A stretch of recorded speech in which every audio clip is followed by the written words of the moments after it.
Hello student, नमस्कार। अ, Mahesh sir के physics channel में आपका स्वागत है। आज थ्योरी पार्ट हम कुछ देखेंगे, लेक्चर नंबर 11 के रूप में डिस्कस करेंगे पोटेंशियल का। पोटेंशियल के बारे में पहले भी हम लोग चर्चा कर चुके हैं। पोटेंशियल को हम भी से डिनोट करते हैं और इस पोटेंशियल को एनर्जी के रूप में हम लेते हैं, भी के रूप में डिनोट करते हैं और एनर्जी के रूप में लेते हैं। जब इलेक्ट्रिक में इसका इस्तेमाल करते हैं, इलेक्ट्रिसिटी में, तो इसका यूनिट वोल्ट में लेते हैं और इस समय यह पोटेंशियल डिफरेंस को दिखाता है। पोटेंशियल डिफरेंस को दिखाता है जब और एनर्जी के रूप में जब भी को लेते हैं, भी को एनर्जी के रूप में लेते हैं, तो इसको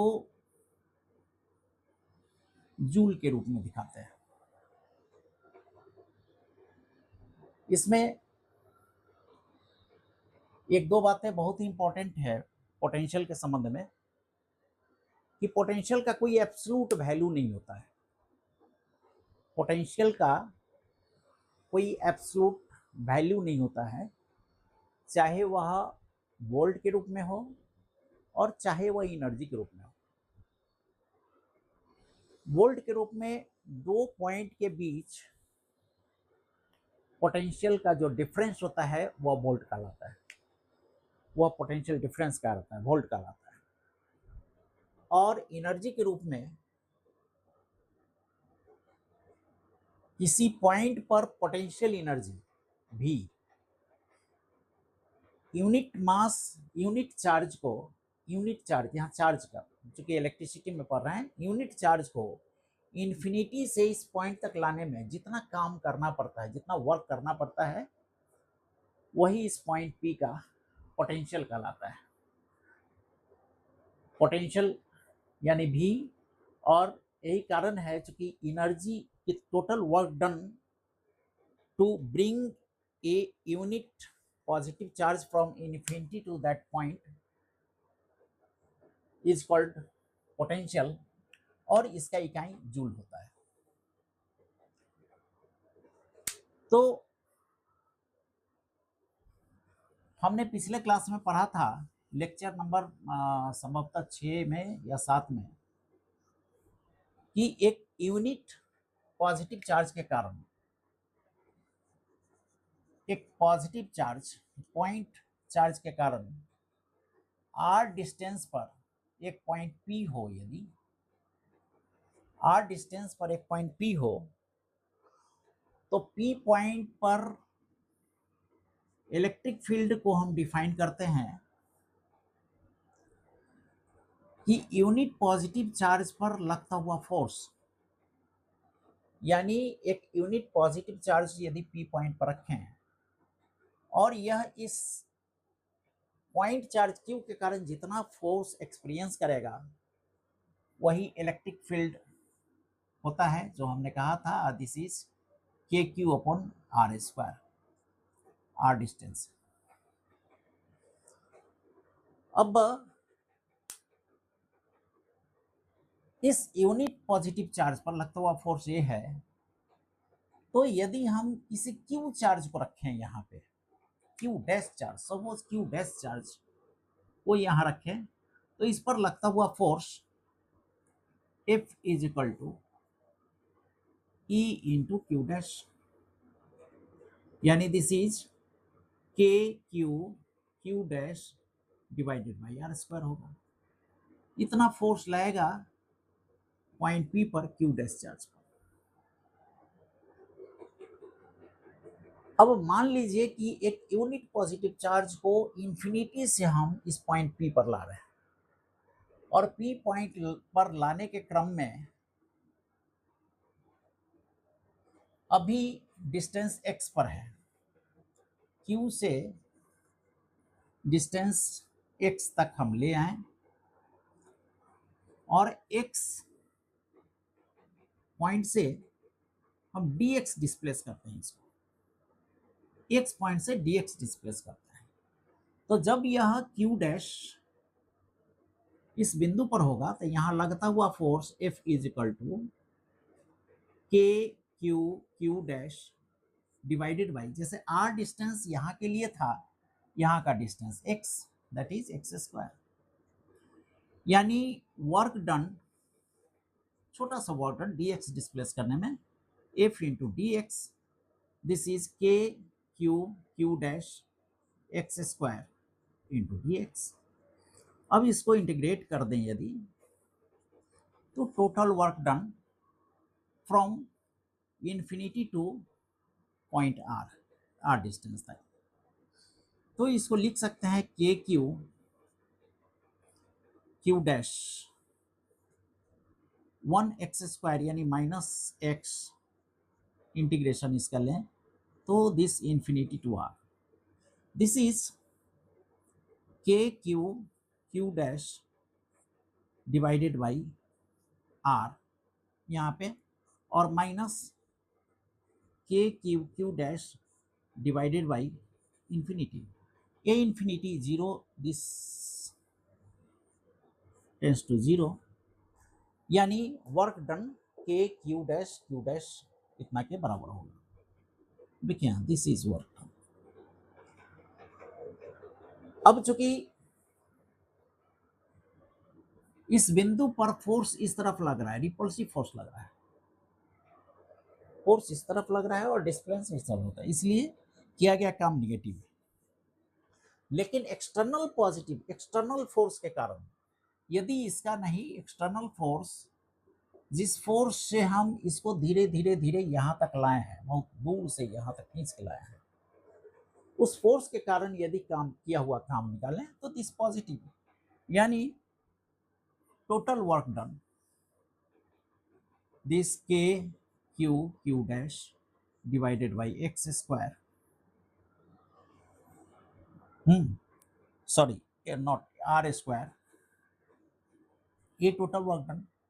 अब यूनिट पॉजिटिव चार्ज को लाने में किया गया काम, यानी डब्ल्यू क्यू, यानी दिस क्यू, यानी this volt. Unit positive charge को इन्फिनिटी से पॉइंट पी तक लाने में जो काम किया गया वो पोटेंशियल है, this is K Q divided by are square, sorry not R square, R, only R, only R, only R. तो देखें एक चीज हमें मिला कि पॉइंट चार्ज के कारण आर डिस्टेंस पर, यानी पॉइंट पी पर,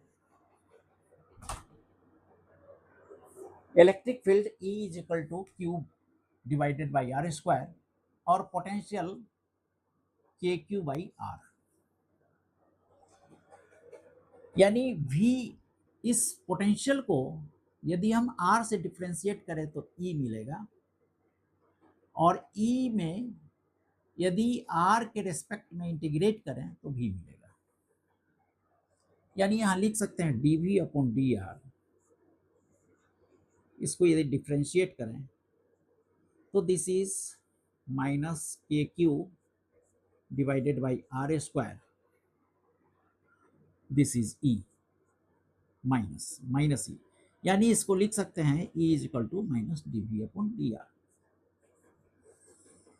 यानी इसको कह सकते हैं कि electric field is negative gradient of potential, electric field is negative gradient of potential, potential का ग्रेडियंट होता है इलेक्ट्रिक फील्ड। तो एब्सोल्यूट पोटेंशियल के संबंध में हमने कहा कि इन्फिनिटी से पॉइंट पी तक यूनिट पॉजिटिव चार्ज को लाने में जितना काम करना पड़ेगा वही एब्सोल्यूट पोटेंशियल होता है। लेकिन पोटेंशियल कभी भी एब्सोल्यूट नहीं होता है, पोटेंशियल हमेशा एक रिलेटिव टर्म है और रेस्पेक्टिव होता है, यानी ये तुलनात्मक शब्द है, किसी पॉइंट के रेस्पेक्ट में किसी दूसरे पॉइंट का पोटेंशियल एनर्जी होता है। अब मान ले दो चार्ज है Q1 और Q2,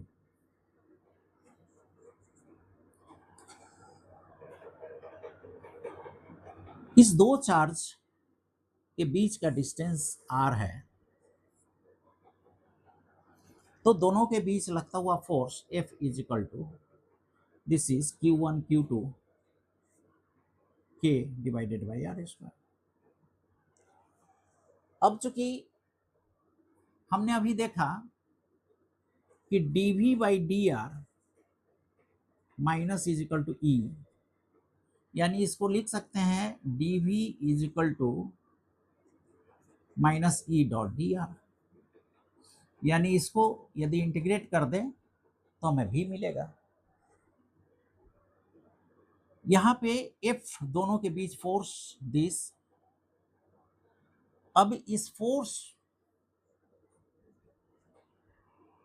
में यदि छोटा सा डिस्प्लेसमेंट dr कर दें, QR का जो डिस्टेंस है r, मान लीजिए इन्फिनिटी पर दोनों था और दोनों को लाते लाते लाते लाते यहां तक लाए, और सपोज एक समय था जब दोनों के बीच का डिफरेंस x था और x में dx थोड़ा सा डिस्प्लेसमेंट होता है, f इंटू डी एक्स छोटा सा वर्क होता है, दिस इज W, यानी this is k Q1 Q2 divided by x square into D X dW, यानी W is equal to work done, this is k Q1 Q2 dx by x square, this is k Q1 Q2 minus 1 by x from infinity to r distance पर आ गया दोनों charge. अब ये दोनों charge के Q1 Q2 by r, infinity 0 हो जाएगा r, यानी इतना काम करना पड़ेगा दोनों चार्ज को इन्फिनिटी से r डिस्टेंस पर लाने में, यानी दो चार्ज के लिए, दो चार्ज जो एक दूसरे से r डिस्टेंस पर है, और तब यदि हम पोटेंशियल निकालें, पोटेंशियल एनर्जी दोनों का निकालें, पोटेंशियल एनर्जी, तो that will be Q1 Q2 K divided by R। तो सिंगल पॉइंट के लिए पोटेंशियल KQ बाई R, यदि दो पॉइंट चार्ज हो, दोनों के बीच का डिस्टेंस r हो, तो दोनों के कारण potential K Q1 Q2 divided by R। अब ये हुआ पॉइंट चार्ज के कारण और दो चार्ज के कारण। इसी तरह दो से अधिक चार्ज के कारण भी किसी बिंदु पर, किसी पॉइंट पर हम पोटेंशियल निकाल सकते हैं। अब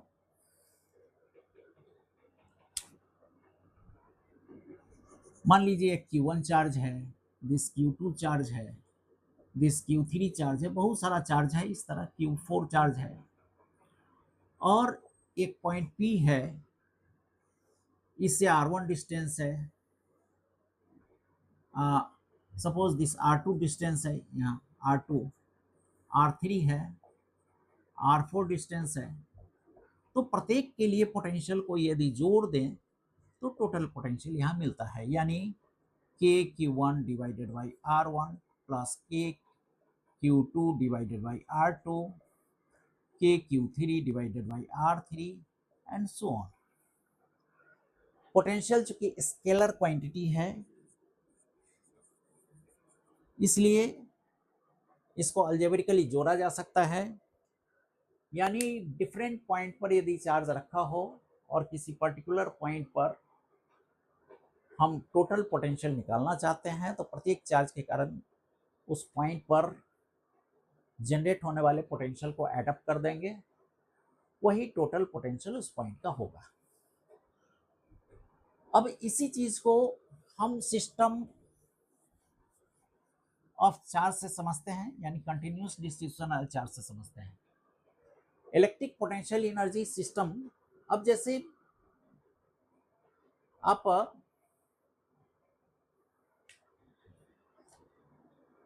variation of E potential on this charge, potential on axis of uniformly charge disc, okay. एक रिंग हम लेते हैं, मान लीजिए एक रिंग है,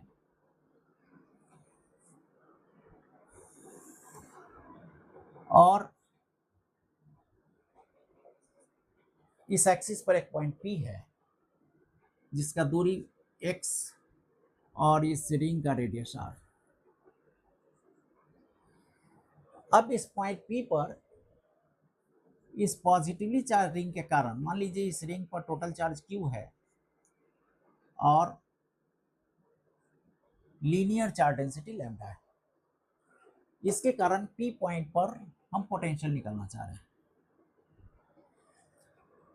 यदि छोटा सा एलिमेंट हम काट लें इससे ds,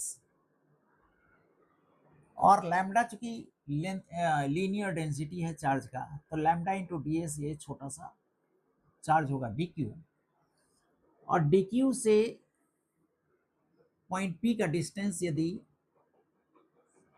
रेडियस r x यानी this r square plus x square, तो dv is equal to potential, छोटा potential dv is equal to k lambda ds, k lambda ds dq हो गया, divided by this under root r square x square. अब इसको यदि integrate कर दें, total potential निकाल लें, तो v is equal to k, इसको इंटीग्रेट करेंगे लैम्डा इंटू ds यानी 2 पाई r टोटल, तो लैम्डा इंटू 2 पाई r ये q के बराबर होगा, टोटल चार्ज के बराबर होगा upon r square plus x square, v is equal to, यानी this is kq divided by r square plus x square.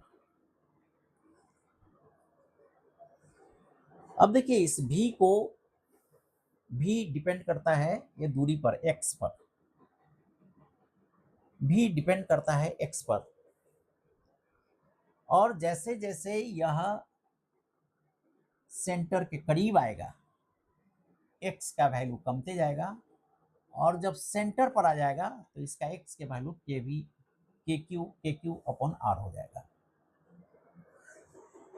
यानी इस एक्सिस पर पोटेंशियल का वैल्यू x पर डिपेंड करता है, x पर डिपेंड करता है, और सबसे मैक्सिमम वैल्यू देखिए ए भी मैक्सिमम तब होगा जब ए मिनिमम होगा, ए मिनिमम तब होगा जब x 0 होगा, तो सबसे मैक्सिमम वैल्यू v मैक्स इसके सेंटर पर होगा और मिनिमम वैल्यू इन्फिनिटी पर होगा, दोनों तरफ, इस तरफ इन्फिनिटी या इस तरफ, दोनों तरफ इन्फिनिटी पर होगा।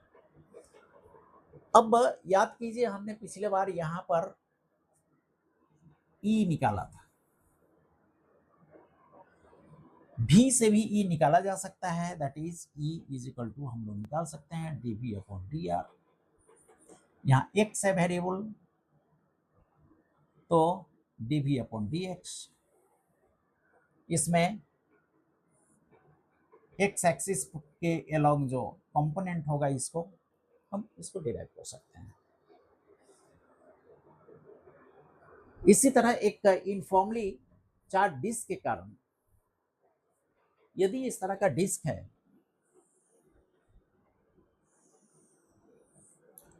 सपोज r रेडियस है और सिग्मा इसका चार्ज डेंसिटी है, यानी total charge q is equal to pi r square इसका एरिया इंटू सिग्मा। इसके कारण x डिस्टेंस पर कोई पॉइंट P है जहां हम पोटेंशियल निकालना चाहते हैं। अब मान लीजिए कि एक छोटा सा एलिमेंट इसमें हम कट कर लिए हैं जिसका रेडियस है r और जिसका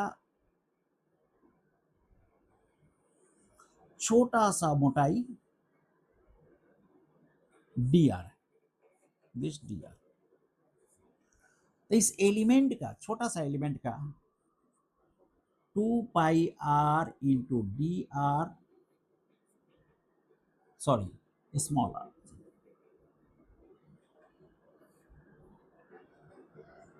छोटा r 2πr into d are into sigma charge density, ये छोटा सा चार्ज हो गया d q, this d q. इस डी क्यू के कारण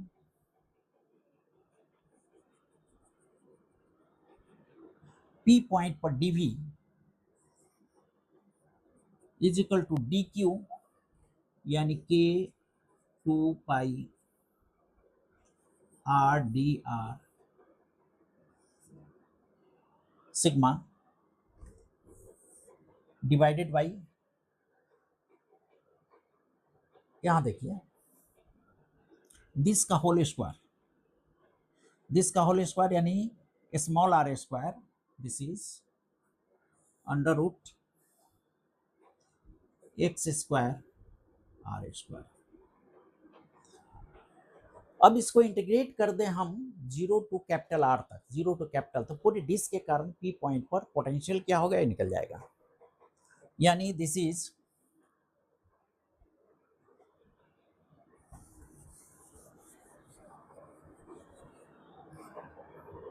इसको इंटीग्रेट करें, v is equal to sigma के 2π और आर डी आर और this R D R into this. अब इसको लिख सकते हैं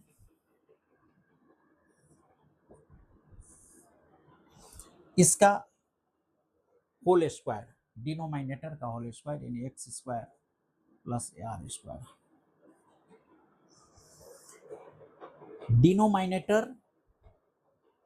डिनोमिनेटर इंटू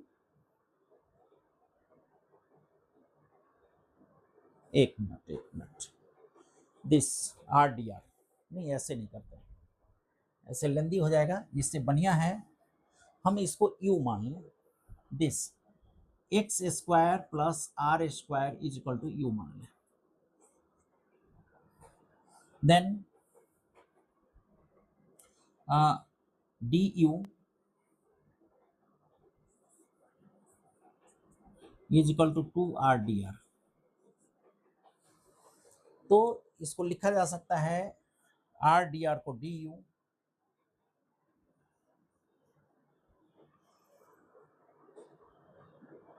यू और this is root u into 2 r by d, ठीक है।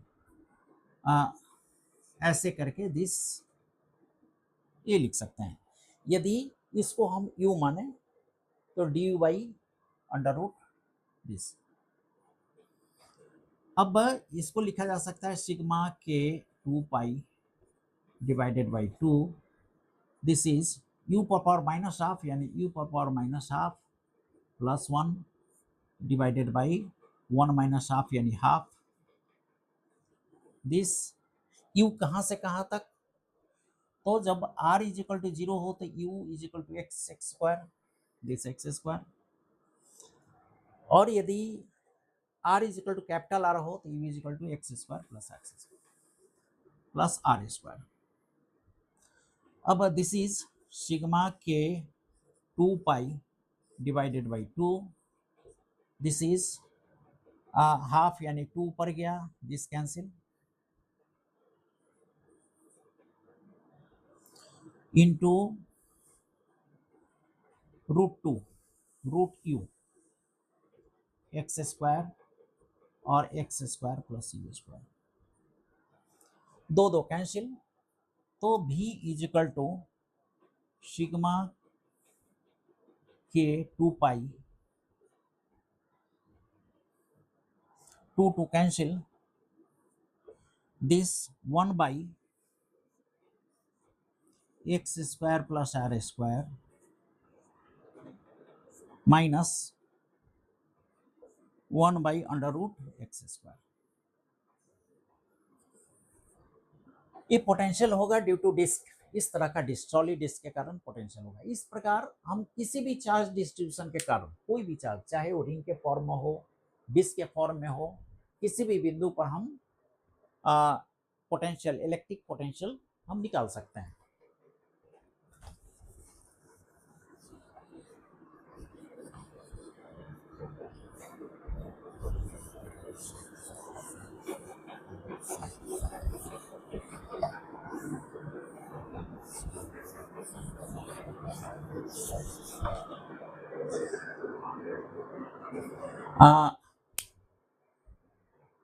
इक्विपोटेंशियल सरफेस के बारे में पिछले बार एक न्यूमेरिकल के दौरान हमने एक चीज बताया था कि एक चार्ज यदि है Q, और Q यदि एक सर्किल के सेंटर पर है,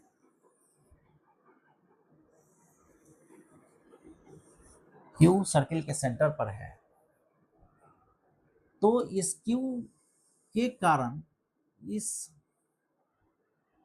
सर्किल के किसी पॉइंट पर E हमेशा इसके परपेंडिकुलर होगा, क्योंकि रेडियस हमेशा टेंजेंट के परपेंडिकुलर होता है, अतः इस सरफेस, ये जो सर्किल है, सर्किल के सरफेस के परपेंडिकुलर होगा। अर्थात E का यदि कंपोनेंट हम लें इस टेंजेंट के अलोंग, तो यह कंपोनेंट 0 होगा। तो दो स्थिति में या तो किसी सरफेस पर E 0 हो, या E का कंपोनेंट उस सरफेस के टेंजेंट के अलोंग 0 हो। या तो E 0 हो, इलेक्ट्रिक फील्ड 0 हो, या component of E along the tangent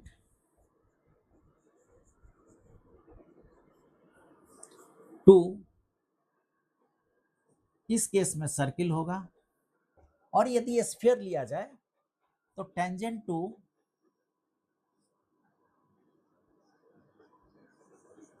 surface of sphere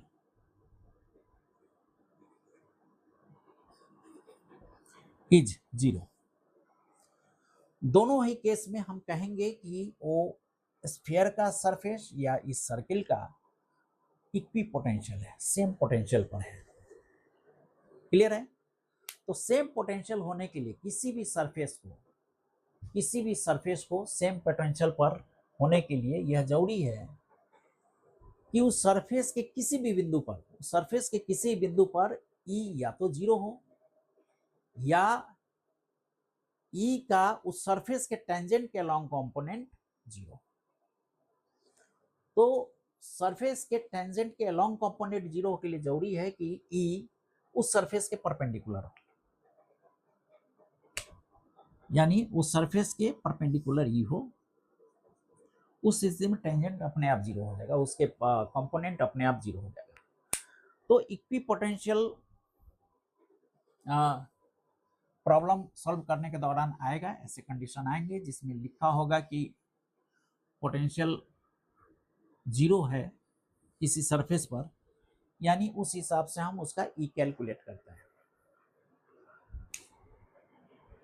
dipole के बारे में पहले हमने चर्चा की थी, और डायपोल के बारे में हम देखा था कि डायपोल मोमेंट क्या होता है, उसके एक्सियल पॉइंट या इक्वेटोरियल पॉइंट पर हम मैग्नेटिक इलेक्ट्रिक फील्ड कैसे निकालते हैं ड्यू टू इलेक्ट्रिक डायपोल। यहाँ पर उसको थोड़ा सा और आगे बढ़ते हुए हम चलते हैं Q माइनस Q और प्लस Q, और इसका दोनों के बीच का लंबाई 2L है, डिस्टेंस 2L है। तो P यानी dipole moment P is equal to 2QL होता है। इतना क्लियर है? पिछले बार से क्लियर है। अब हमने मान लीजिए एक पॉइंट P है जहां पर इस डायपोल के कारण हम पोटेंशियल निकालना चाहते हैं। ठीक इसी तरह का फिगर बना के हम लोग पहले इलेक्ट्रिक फील्ड निकाले थे, अभी पोटेंशियल निकालना चाहते हैं। तो पोटेंशियल निकालने के लिए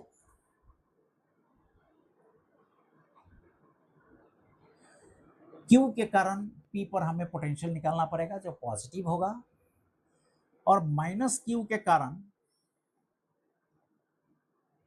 हमें P पर पोटेंशियल निकालना पड़ेगा जो निगेटिव होगा, यानी इसके कारण जो पोटेंशियल होगा उसमें से इसके कारण पोटेंशियल को यदि घटा देते हैं तो टोटल पोटेंशियल P पर मिलता है।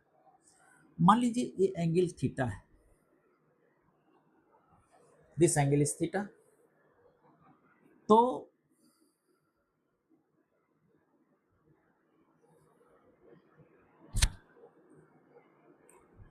दिस ऑल्सो अप्रोक्सीमेटली थीटा, यानी ए दूरी हो जाएगा L cos थीटा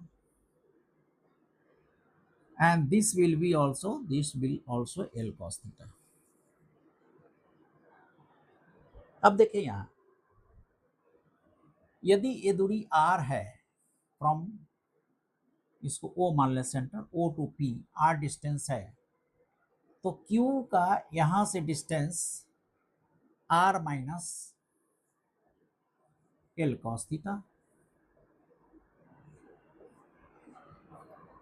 और माइनस Q से P का distance r plus L cos theta. चलिए अब P का हम पोटेंशियल निकालते हैं। Q के कारण पोटेंशियल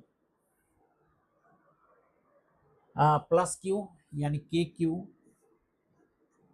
डिवाइडेड बाई डिस्टेंस यानी R minus L cos theta का whole square, sorry whole, only whole, केवल R होता है, K into Q divided by R। अब इसी तरह इस माइनस Q के कारण यदि हम निकालें V माइनस Q, तो this is KQ divided by R plus L cos theta. ये पोटेंशियल हुआ P पॉइंट पर। अब टोटल पोटेंशियल निकालने, V net total potential, this is this minus this, चूंकि ये माइनस है इसलिए माइनस, नेगेटिव चार्ज के कारण माइनस पोटेंशियल होगा, तो KQ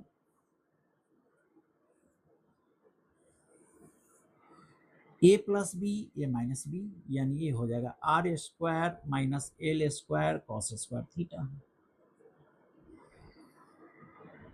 A this R plus L cos theta plus R minus L cos theta.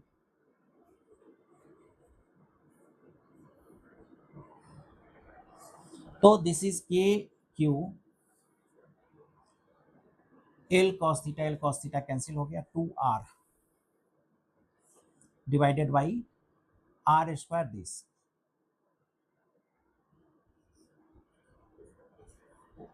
L square cos square theta. अब यहां पर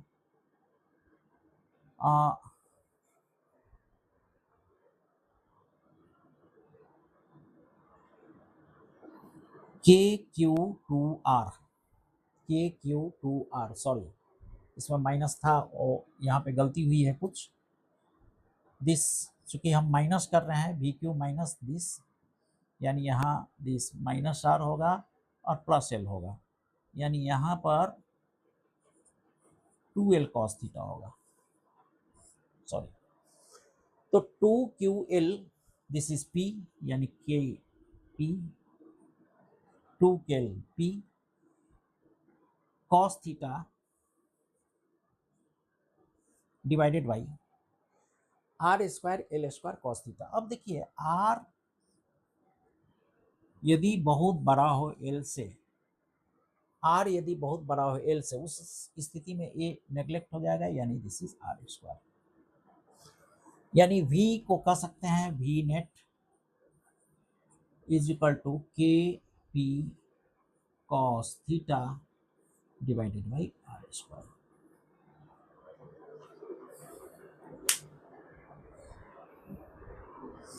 अब जरा इसको हम देखते हैं, ये हमें V का वैल्यू मिल गया पॉइंट P पर, V का वैल्यू पॉइंट P पर मिला। अब यदि हमें एक्सेल पॉइंट पर निकालना हो, पॉइंट P यदि एक्सेल हो, तो उस स्थिति में theta is equal to 0, theta is equal to 0 यानी भी पी एक्सियल यदि हो, पी यदि एक्सियल हो तो this is k p cos 0 is equal to 1 r square. यदि इसको हम डिफ्रेंशिएट कर दें, dv अपॉन dr कर दें और ये माइनस कर दें तो e हो जाएगा, this e r, this is equal to k p r square का डिफ्रेंसिएशन आर क्यू और 2 माइनस और माइनस एक और यानी प्लस, माइनस माइनस प्लस, अर्थात this is 2kp upon r. अब देख लीजिए एग्जैक्ट यही चीज ना हम ले रहे थे, एक्सियल पॉइंट पर total electric field is equal to 2kp upon r cube. तो हम v को डिफ्रेंशिएट करके भी निकाल सकते हैं। ऐसे हमने पॉइंट P पर टोटल पोटेंशियल निकाला और थीटा को हमने 0 रखा तो पोटेंशियल V पर इतना मिला। इसी तरह हम टोटल पोटेंशियल इसके इक्वेटोरियल पॉइंट पर भी निकाल सकते हैं। इक्वेटोरियल पॉइंट पर P पर पोटेंशियल, इस स्थिति में theta is equal to 90 degree होगा, यानी P इक्वेटोरियल पर हम निकालें तो this is cos 90 is equal to 0 यानी पोटेंशियल 0। तो यहां से हमें मिला कि किसी डायपोल के लिए इसके एक्सियल पॉइंट पर किसी बिंदु पर potential kp by are square होता है, kp बाई आर स्क्वायर होता है, और इसके रेडियल पॉइंट के किसी भी बिंदु पर पोटेंशियल 0 होता है।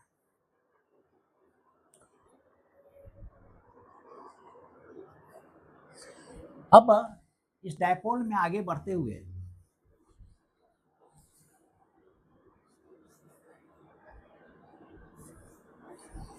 हम अभी पोटेंशियल निकालना देख लिए। पोटेंशियल क्या होगा एक डायपोल के एक्सियल पॉइंट पर और इक्वेटोरियल पॉइंट पर। अब एक इलेक्ट्रिक फील्ड है इस तरह और इसमें एक डायपोल है, दिस नेगेटिव दिस पॉजिटिव, और मान लीजिए 2l डिस्टेंस है तो P is equal to 2l3, और ये जानते हैं कि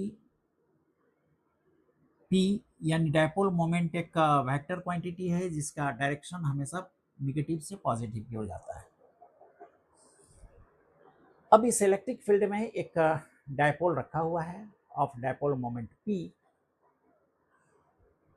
तो इस दोनों के बीच जो फोर्स होगा, फोर्स यहां देखें इस Q के कारण QE फोर्स लगेगा इस डायरेक्शन में, और इस नेगेटिव के कारण QE लगेगा इस डायरेक्शन में, यानी फोर्स इधर नेगेटिव है इधर पॉजिटिव, मतलब इस तरह से ना दोनों एक दूसरे के मैग्नीट्यूड में इक्वल है, अतः net force is equal to 0। एक डायपोल को electric field, uniform electric field में रखा जाए तो नेट फोर्स इज पर 0। अब इस फोर्स के कारण टॉर्क यदि हम लें, मान लीजिए थीटा है, इस फोर्स के कारण टॉर्क यदि लें तो 2QE force into L sine theta, इसके कारण टॉर्क, और इस फोर्स के कारण टॉर्क भी एग्जैक्ट इतना ही होगा, तो this is torque. Electric field में P पर लगता हुआ टॉर्क दिस, यानी इसको हम लिख सकते हैं 2QL यानी P E sine theta is equal to T, जबकि थीटा दोनों के बीच का एंगल है, P और E के बीच का। P का डायरेक्शन A है, दिस P का डायरेक्शन और A का डायरेक्शन, तो इसको लिखा जा सकता है this is tau is equal to P cross E, क्योंकि हम जानते हैं P क्रॉस E यानी P साइन थीटा होता है, दोनों के बीच का एंगल थीटा। तो ये दो हमने आइडेंटिटी इसके संबंध में निकाली। अब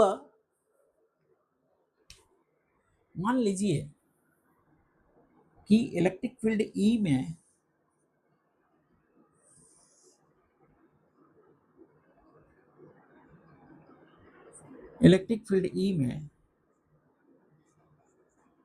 एक पी मैग्नेटिक डायपोल मोमेंट का, ये इलेक्ट्रिक डायपोल मोमेंट का एक डायपोल रखा है थीटा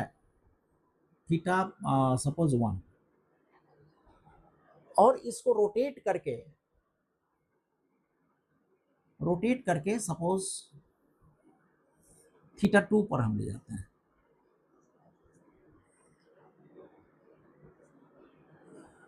थीटा 1 से थीटा 2 पर ले जाते हैं रोटेट करके, तो tau torque is equal to P into E, यानी पी ई साइन थीटा हम जान रहे हैं, पी ई साइन थीटा। यदि छोटा सा हम डिस्प्लेस करें, एंगुलर डिस्प्लेसमेंट छोटा सा, तो छोटा सा work done is equal to p e sine theta into d theta. यदि इसे हम इंटीग्रेट कर दें फ्रॉम थीटा 1 टू थीटा 2, तो this is p e sine का इंटीग्रेशन। देखिए कॉस का डिफरेंशिएशन साइन, कॉस का डिफरेंशिएशन माइनस साइन, यानी साइन का differentiation minus cos, this minus cos theta from theta 1 to theta 2, यानी इसको लिखा जा सकता है work done W is equal to p e minus cos theta 2 minus plus cos theta 1। This is work done, यानी जितना काम हम करते हैं वर्क डन, ये इसके एनर्जी के रूप में स्टोर होगा। यानी हम कह सकते हैं कि डिफरेंस इन पोटेंशियल एनर्जी, किस केस में difference in potential energy work done के बराबर होगा। यानी this is d u is equal to W p e cos theta 1 minus cos theta 2। अब मान लीजिए, इसमें मान के चलना ज़्यादा अच्छा होता है क्योंकि बहुत सारे ऐसे सीक्वेंस आएंगे जो हमको सुविधा होगी। मान लीजिए कि जब ये 90 डिग्री पर है डायपोल जब 90 पर है, दिस 90 पर, तो इसका टोटल पोटेंशियल एनर्जी 0 है, यानी U is equal to U 90 पर पोटेंशियल 0 है। चूंकि अभी हमने देखा पोटेंशियल एनर्जी रिलेटिव टर्म है, रिलेटिव टर्म यानी कभी एब्सोल्यूट नहीं होता है, हमेशा किसी के तुलना में किसी बिंदु का पोटेंशियल एनर्जी हम लोग निकालते हैं। तो इस स्थिति में हम मान लिए कि जिस समय इलेक्ट्रिक फील्ड के परपेंडिकुलर डायपोल मोमेंट हो, यानी 90 डिग्री जब एंगल बना रहा हो, उस समय इसका पोटेंशियल एनर्जी 0 है, ये मान लिए। तो यदि हम इसको 0 मान लिए, तो 0 के रेस्पेक्ट में जो डिस्प्लेसमेंट होगा, 0 के रेस्पेक्ट में जो डिस्प्लेसमेंट होगा वो हम एनर्जी मतलब पोटेंशियल एनर्जी के रूप में ले सकते हैं। दैट इज हम लिख सकते हैं U is equal to p ई,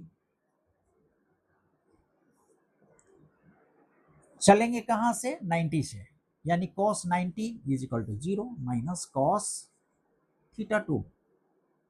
अब थीटा 2 को थीटा हम लिख सकते हैं, क्योंकि 0 से हम चल रहे हैं, तो this is minus P e cos theta. इसको लिख सकते हैं माइनस पी डॉट ई,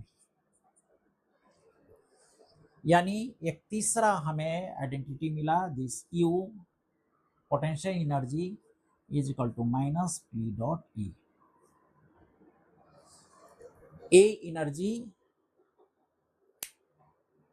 इस बात को रेफरेंस लेके बनाया गया ये फॉर्मूला कि जब 90 डिग्री एंगल बनेगा ई और पी के बीच, जब 90 डिग्री एंगल बनेगा तो इसका टोटल पोटेंशियल एनर्जी जीरो होगा। अब देखिए ये तीन आइडेंटिटी बहुत ही इंपॉर्टेंट है डायपोल के लिए।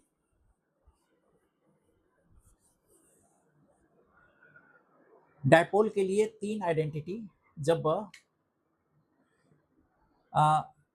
इलेक्ट्रिक फील्ड में कोई डायपोल हो तो एफ नेट जीरो, कोई जितना फोर्स इस तरफ लाएगा, जितना एक्स पॉजिटिव में उतना ही एक्स नेगेटिव में लाएगा। इस पर लगता हुआ tau torque is equal to p cross e tau, और इस टाउ का जो डायरेक्शन होगा वह देखिए this p and this q, p cross q, p से क्यू की ओर, यानी स्क्रू रूल से जब यहाँ स्क्रू हम घुमाएंगे तो स्क्रू का नोक अंदर जाएगा, यानी टाउ का डायरेक्शन अंदर की ओर है। दिस हम इसको इस तरफ लिख सकते हैं, टाउ का डायरेक्शन अंदर की ओर है। पोटेंशियल एनर्जी के लिए पी डॉट ई, यहाँ डॉट प्रोडक्ट पी और ई का निगेटिव, इसलिए कि हम जीरो को 90 डिग्री पर जब था उसको रेफरेंस हम माने हैं पोटेंशियल एनर्जी, यानी तीन बड़ा ही महत्वपूर्ण है। और अब इसमें थोड़ा सा एनालिसिस हम लोग पढ़ेंगे, थोड़ा एनालिसिस। अब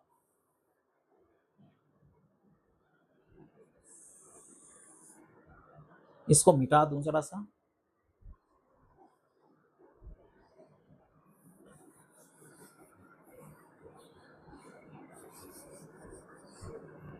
देखिए ये मैं जो पढ़ा रहा हूँ केवल ताकि आप न्यूमेरिकल के लिए एक समझ बना सके, न्यूमेरिकल सॉल्व कर सकें, थ्योरी पार्ट के लिए नहीं। इंटर के पढ़ाई के लिए जो थ्योरी पढ़ाया जाता है वो थोड़ा अलग है। अब इसमें ई पर पहला पोजीशन ये लेंगे जब 90 डिग्री एंगल पर पी हो, दिस ई पी 90 डिग्री, तो ए मान लीजिए theta is equal to 90 degree. जब थीटा 90 डिग्री हो, यहाँ plus q minus q, force q e, यहाँ पर फोर्स इस तरफ क्यू ई लगेगा, total force f net zero, torque q e into 2L, तो यहाँ पर torque is equal to p cross e, this is p sine 90 degree यानी P e, torque का total magnitude p into e होगा, torque p e, और total energy p dot e is equal to zero, चूंकि दोनों के बीच 90 degree है, cos 90 is equal to zero, तो इस स्थिति में टोटल एनर्जी जीरो होगा, टॉर्क लगता हुआ पीई टॉर्क होगा और एफ नेट जीरो होगा। अब दूसरा पोजीशन, यदि थीटा 180 डिग्री हो, यानी -1 +1 इस तरफ हो, यानी P और E के बीच theta is equal to theta zero, sorry not 180, zero हम करते हैं, दिस जीरो, जीरो की स्थिति में देखिए इस पर इस तरफ फोर्स लगेगा क्यू ई, और इस पर चूंकि पॉजिटिव चार्ज इलेक्ट्रिक फील्ड के डायरेक्शन में जाता है, निगेटिव चार्ज ठीक अपोजिट जाता है, यानी यहाँ पर माइनस क्यू ई, तो यहाँ भी f net is equal to zero, tau, अब पीई दोनों के बीच 0 डिग्री बन रहा है, यानी साइन 0 इज इक्वल टू 0, यानी टाउ यहाँ पे 0, और u is equal to cos 0, यानी दिस इज माइनस पीई। तो यहां पर minus p e, energy minus p e होगा। अब देखिए यहां एफ यानी लीनियर फोर्स भी 0 है और टॉर्क भी 0 है, यानी एफ नेट भी 0, टॉर्क भी 0। This means A equilibrium position में है, और साथ में इसका एनर्जी मिनिमम है, minimum energy with equilibrium position है। जब हम थीटा 180 लेते हैं तो एफ नेट 180, यानी अब उल्टा हो जाएगा, इधर पॉजिटिव चार्ज हो जाएगा, इस तरफ पॉजिटिव चार्ज और इस तरफ नेगेटिव चार्ज। अब डायरेक्शन इसका इधर हो जाएगा, यानी P का डायरेक्शन इस तरफ, Q का डायरेक्शन इस तरफ 180 डिग्री। एफ नेट अब देखें Q पर इस तरफ फोर्स लाएगा दिस डायरेक्शन, और इस पर इस तरफ लाएगा, यानी अभी भी f net is equal to 0। फिर चूंकि 180 है, यानी साइन थीटा यहाँ पे p e sine theta, sine 180 is equal to 0, यानी टॉर्क इज इक्वल टू फिर 0, और u is equal to total p into u. देखिए यहां भी देखना है कि एफ नेट 0 और टाउ 0, यानी ये भी इक्विलिब्रियम में है, दोनों ही स्थिति इक्विलिब्रियम का है, परंतु यहां पर एनर्जी ज्यादा है, यहां कम है, मिनिमम एनर्जी है। तो जहां मिनिमम एनर्जी हो, इसको दिस हम कहेंगे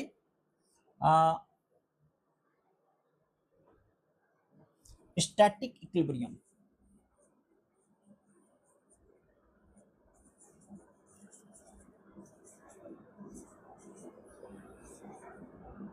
स्टैटिक इक्विलिब्रियम, और इसको हम डायनेमिक इक्विलिब्रियम, क्योंकि एनर्जी ज्यादा है, डायनेमिक इक्विलिब्रियम, दोनों इक्विलिब्रियम का पोजीशन है। अब स्टैटिक और डायनेमिक क्यों हुआ, थोड़ा समझते हैं इस चीज को।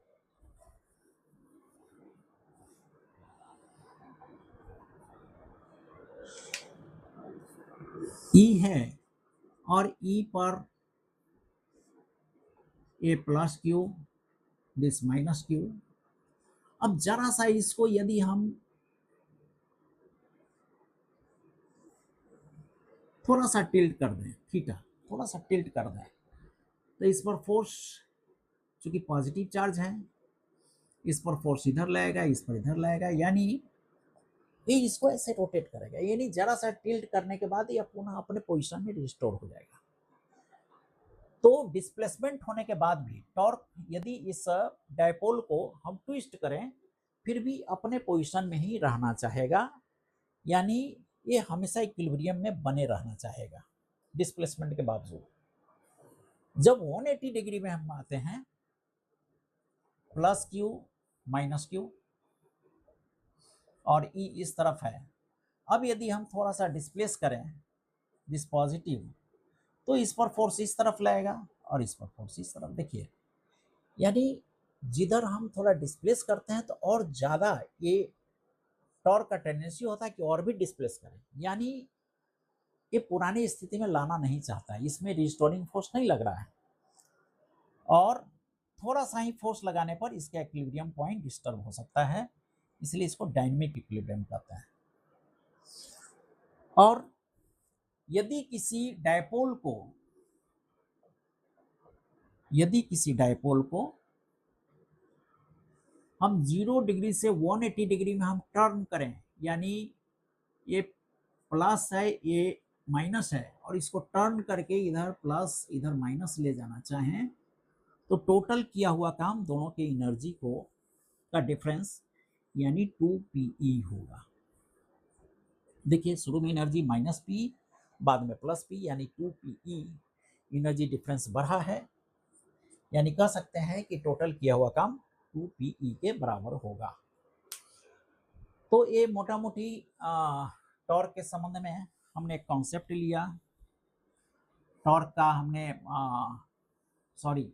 डायपोल इलेक्ट्रिक डायपोल का हमने पोटेंशियल एनर्जी निकालना सीखा, टॉर्क निकालना सीखा, और इक्विलिब्रियम स्टैटिक क्या होता है, इक्विलिब्रियम डायनामिक क्या होता है, इसका कॉन्सेप्ट हमने प्राप्त किया। अब एक बड़ा ही महत्वपूर्ण चीज है इलेक्ट्रिक लाइंस ऑफ फोर्स। इस पर बहुत सारे क्वेश्चन आजकल IIT मेंस में आ रहे हैं। इलेक्ट्रिक लाइंस ऑफ फोर्स के कुछ महत्वपूर्ण बिंदु हैं जिसको हम लोग जान लें कि ये पॉजिटिव चार्ज है और ये निगेटिव चार्ज है। तो इलेक्ट्रिक लाइंस ऑफ फोर्स, पहले मान लीजिए कि इस टाइप का कोई फोर्स नहीं होता, किस तरह का लाइन नहीं होता, बल्कि एक इमेजिनरी लाइन होता है जो हम लोग अपनी सुविधा के लिए ड्रॉ करते हैं। हालांकि एक थ्योरेटिकल होता है और बहुत लॉजिकल होता है। इलेक्ट्रिक लाइंस ऑफ फोर्स हमेशा पॉजिटिव से निकलता है। तो electric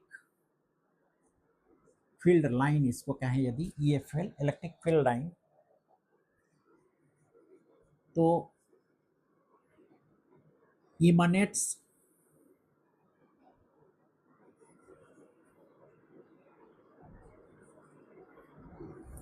from positive charge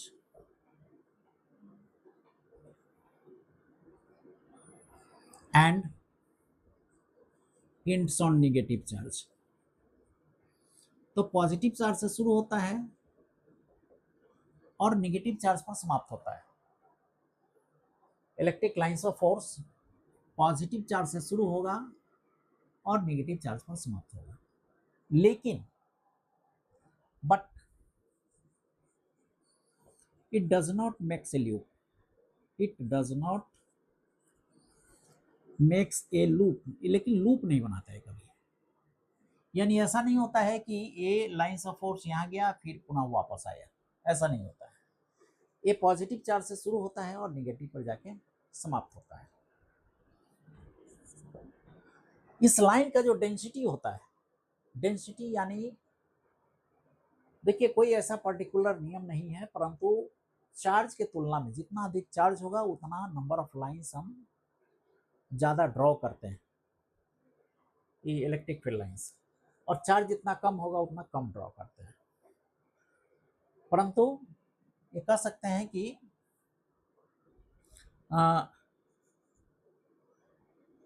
number of electric field lines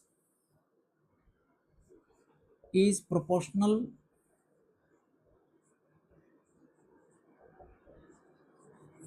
to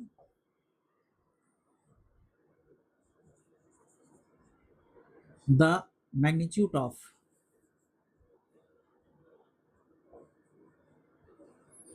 electric charge, electric charge. यानी चार्ज मान लीजिए कि यहाँ 4 कूलम चार्ज है और ये 2 कूलम है, तो इसमें से यदि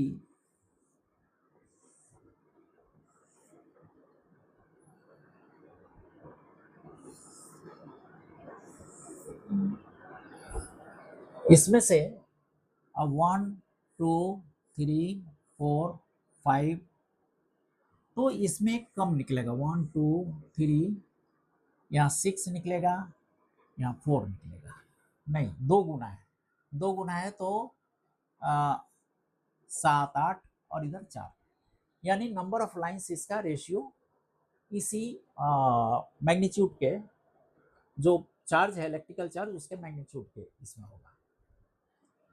तीसरा, यदि इलेक्ट्रिक चार्ज किसी कंडक्टिंग बॉडी पर हो, किसी कंडक्टिंग बॉडी पर हो,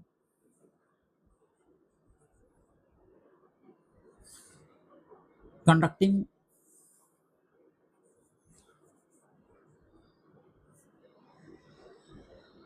इसको कंडक्टिंग चार्ज बॉडी कहेंगे, चार्ज। यदि यह चार्ज बॉडी पर हो तो जो भी लाइंस इसे निकलेगा या जो भी लाइंस इसमें जाएगा वो इसके सरफेस के परपेंडिकुलर होगा, कंडक्टिंग बॉडी के सरफेस के परपेंडिकुलर होगा। यानी all EFL lines will be normal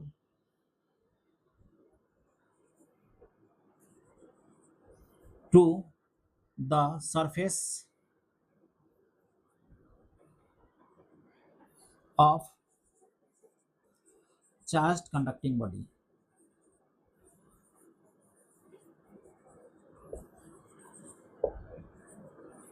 इस चार्ज कंडक्टिंग बॉडी के नॉर्मल होगा। इसके बाद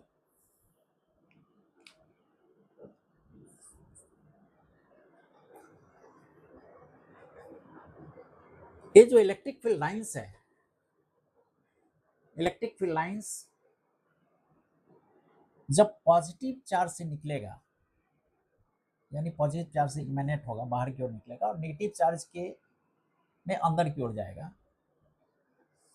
यदि इसके रास्ते में कोई पॉजिटिव चार्ज मिलता है, यदि इसके रास्ते में कोई पॉजिटिव चार्ज मिलता है तो उसे दूर भागने का प्रयास करेगा, और इसके रास्ते में यदि कोई नेगेटिव चार्ज मिलता है तो उसकी ओर जाने का प्रयास करेगा। इसमें electric field lines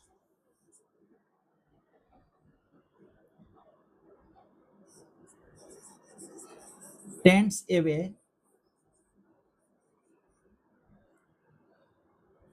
from positive charge। जो इलेक्ट्रिक लाइंस फोर्स है tends away from positive charge and tends to negative charge, यानी निगेटिव चार्ज के करीब आने का प्रयास करेगा।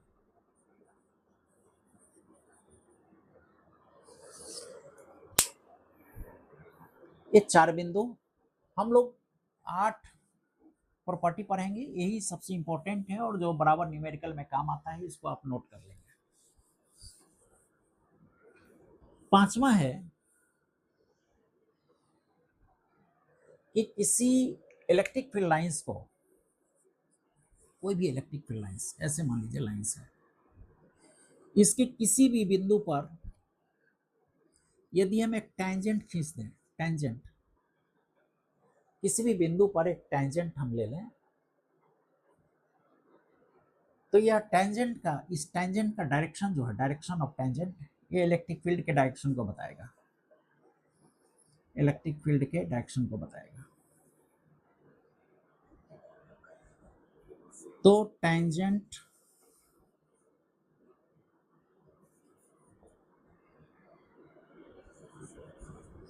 On electric field line gives the direction of E, electric field का डायरेक्शन को बताएगा, ये फील्ड का टेंजेंट का डायरेक्शन बताएगा। 6, ये इलेक्ट्रिक लाइंस ऑफ फोर्स कभी एक दूसरे को कट नहीं करेगा, never intersect to each other. तो electric field lines never intersect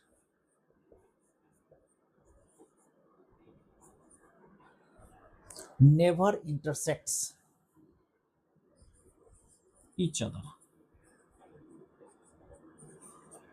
ये कभी एक दूसरे को इंटरसेक्ट नहीं करेगा। आप देख लीजिए, मान लीजिए कि दो इलेक्ट्रिक लाइन इस तरह इंटरसेक्ट किया, तो इस पर टेंजेंट डालें, इस पर टेंजेंट डाल सकते हैं, यानी इलेक्ट्रिक फील्ड का किसी एक पॉइंट पर दो डायरेक्शन कभी नहीं हो सकता है, इसलिए एक कभी एक दूसरे को इंटरसेक्ट नहीं करेगा, इलेक्ट्रिक फील्ड कभी एक दूसरे को इंटरसेक्ट नहीं करेगा।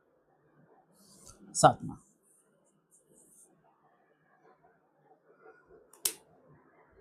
इलेक्ट्रिक फील्ड लाइंस का जो डेंसिटी होता है किसी भी पॉइंट पर, इलेक्ट्रिक फील्ड लाइंस का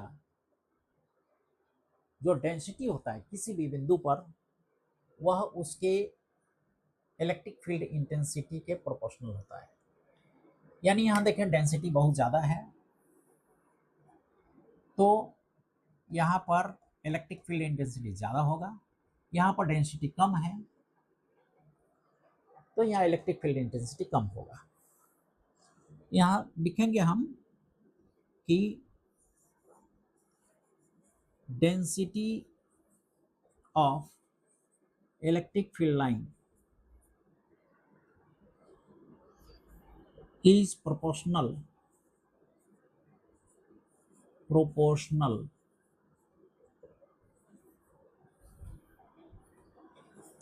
to the electric field intensity. Electric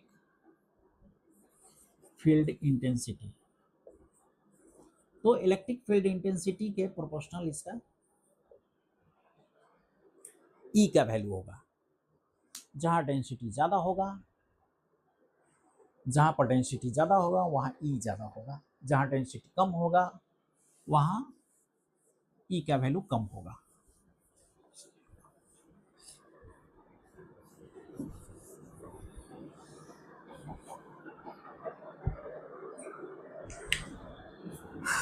आठवां, यदि किसी फ्री इलेक्ट्रिक चार्ज को रखा जाए किसी इलेक्ट्रिक फोर्स लाइन पर, इलेक्ट्रिक फोर्स लाइन सपोज ये है, किसी फ्री इलेक्ट्रिक चार्ज को यहां रखा जाए तो इलेक्ट्रिक चार्ज का मोशन इस इलेक्ट्रिक फील्ड लाइन के डायरेक्शन में होगा।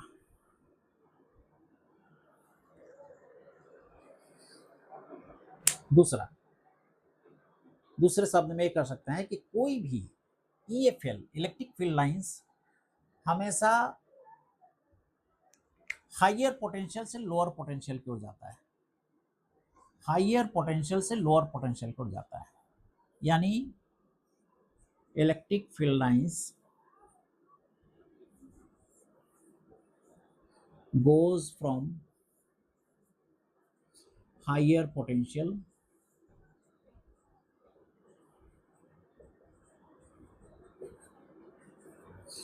to lower potential।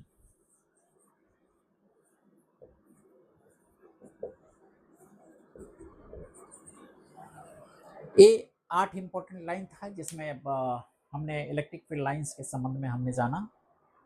इस पर कुछ आईआईटी पर मल्टीपल चॉइस क्वेश्चन टाइप का भी क्वेश्चंस आते हैं। तो आज के लेक्चर में बस इतना ही। अगले में हम लोग एक कंडक्टिंग मेटल के बारे में कुछ प्रॉपर्टीज का अध्ययन करेंगे और कैपेसिटर्स के बारे में हम लोग जानेंगे। तो चलिए आज के लिए बस इतना ही, पढ़ते रहिए, धन्यवाद।